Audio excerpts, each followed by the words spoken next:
As you can see here, I did a little work on this furniture 3D. The tags the label for the tags was for type mark, and of course, none of the furniture had type mark filled in, so I just filled in some values just to show you what it looks like, okay? I did one in the kitchen also, and I don't know. I don't know if I like this or not. I don't like the straight on view. Maybe if I tilted the view a little bit, it might look a little better. But that's where, especially with furniture, I don't think so much cabinets would be a big deal, but furniture, if you're dealing with, I don't know, places that have to be staged, like motel rooms or conference apartment things where the furniture is already set up and staged, that might be of a help to be able to tag those, and then you can prepare schedules and keynotes and things like that. So maybe that would be of a benefit in those kind of situations. Okay, now we're going to do some exploded drawings. The mechanical guys aren't the only ones who get to have fun with this. You can do it too, okay? So I've created a duplicate 3D view, and I renamed it Exploded. And so what we're going to do is we're going to move the roof off of this thing.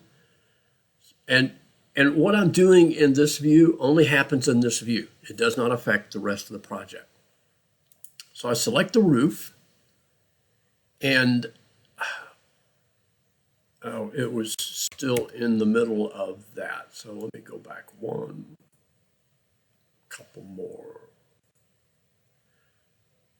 Yeah, okay. Let me pop to here, and I'll show you how to start it, and I'll do it in that view. You select your object you want to displace, and then on your Modify tab, right there, that little icon, Displace Elements. So let me flip back over to this view. And what happens is you get this arrow icon that comes up on it. You also get a XYZ displacement value here where you can actually type in your values. And so you can grab the arrowhead and move it up, move it to the right, move it to the left, put your left foot in, put your left foot out, that kind of a thing. Or you can hover over it and get the move icon and click your mouse and move it however you so desire. Okay? And you can rotate your view around until you get, the right view that you want. Okay? And so that's how we can do that. Now, it doesn't affect anything else in your project. It's just this view. Now, if I want to add things to it, I could come up here and go reset, and it would move it back to the original place. I can go edit, and I can add more features, more elements. So I could add this wall, and we'll say that wall. Okay. And it adds it to that so that it moves as a group. Okay, so now I could add all my walls and pop them all up there. But if I wanted to, like, say, move, this wall out in the other direction, maybe. So I just start the command over again.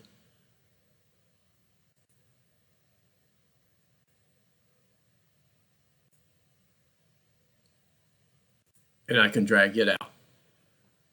Okay, so, hey, this is one of those kind of things that I don't know how useful it is. It could be useful depending upon what you're doing, especially if you have a really complex type of a building, maybe.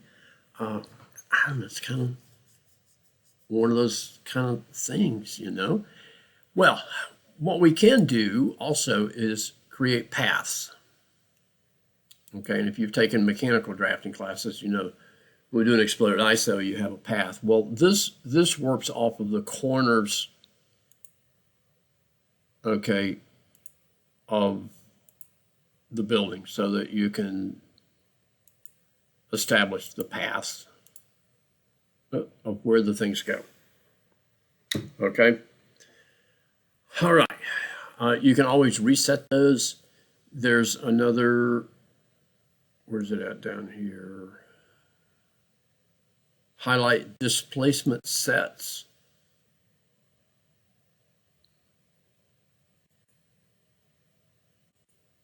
Oh, there we go. And so that will show you, you know, where they are, and you can edit it or reset it. Okay, so there's that. Now another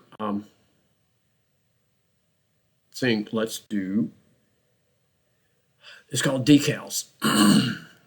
And decals are, it's just that, it's a decal. You take a graphic image file of some kind, you create a decal of it. Where this could come in handy is if you have, I don't know, you want to do street signs maybe, or signage.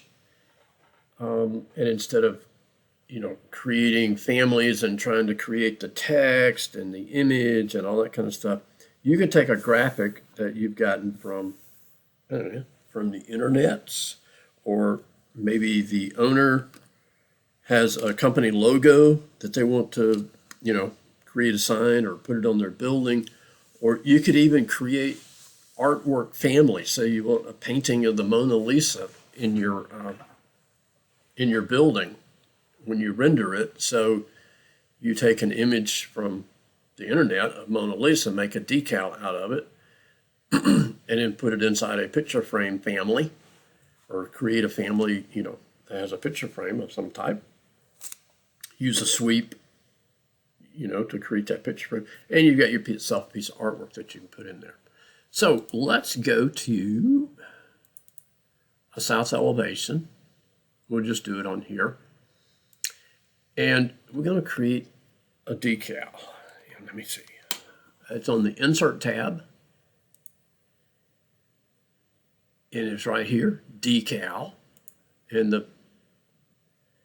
we got place decal and decal types. Now, since I do not have any decals created, it wants to create something for me. So I have to go place first, and it brings up my decal types, which is, if I click the other option, this is what I get.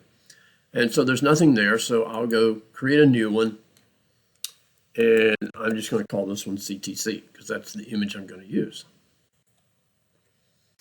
Okay, and so I go to my source file, and there's my logo that I want to bring in. All right, so now these things here deal with rendering. Brightness is how bright the image is when it's rendered. And the brightness is, it's not linear, it's like exponential, or it's a multiplier. So 0.5 is half as bright, 2 is twice as bright, 3 is 3 times as bright. Okay, it's not a linear, but it multiplies. Reflectivity is a percentage. We'll deal with explaining these things more when we get into the rendering section. And you got finishes here. You know, how do you want it to appear when it's rendered? Luminance, this is like, what is it that you're making? Okay, so if we're just doing a sign, we can leave it as not eliminated. But if we're doing like an image on a television screen or a computer screen, maybe it's going to be backlit, you know, so it just gives it different luminance. Okay, if you have a bump pattern that's going on it, you can adjust that. And cutouts would be if you're going to cut something out of the inside of it, you need another image file for that, but we don't have any of that. So we're just going to go, okay. And it has to be put on a plane.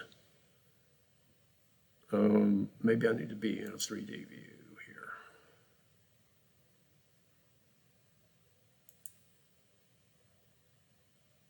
here.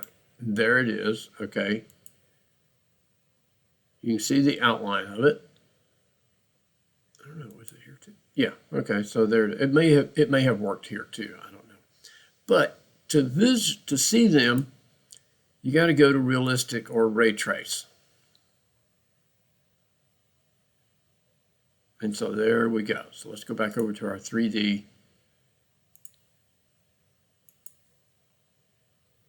And so there's our decal. I haven't had to create a family of any kind. I can just attach it right to a front surface, or, a surface. Okay, so that was decals. Now, if I want to manage my decals, here's where I come back to here. I can create additional ones, things like that. Now, let's say you have, I don't know, maybe you work for a place where you deal with a lot of signage for some reason. I don't know. Or you're dealing multiple jobs for a particular owner, and they have these signs in all their jobs, or these decals. And so you can just copy them from one file to another. So I'm going to start a new project just to show you how this works.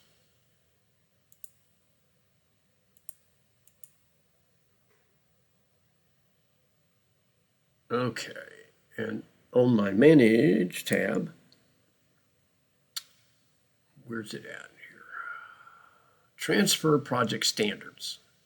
Okay, so if you have things set up in a different project and you want to copy them over here, like view templates, different styles and things like that, you can come into here. And this is the file the other file that I have open. Okay, so if you have multiple files open, you would have to choose which one you want them to come from. So I'm going to uncheck these things. And these are all the things that you could copy over. Okay, so I want to go down to decal types. And you can scroll down and see all these different things here, different tags, if you created tags in a particular job, whatever. Okay, there's lots of things that you can choose from. And so we'll go, okay. Let it run, do its thing. Go to my Insert tab here, my decal, and there it is. I've copied it into here in an easy way that it transfers. Okay, I think that's all for on preparing 3D views and that type of information. Next is going to be moving into rendering, and we're going to do something. We're not going to do video walkthroughs in this class. We're just going to do still image renderings, because I think that'll be more applicable to an entry-level position for yourselves that you'll be looking at. So I'm going to stop this one, and we'll see you in the next one.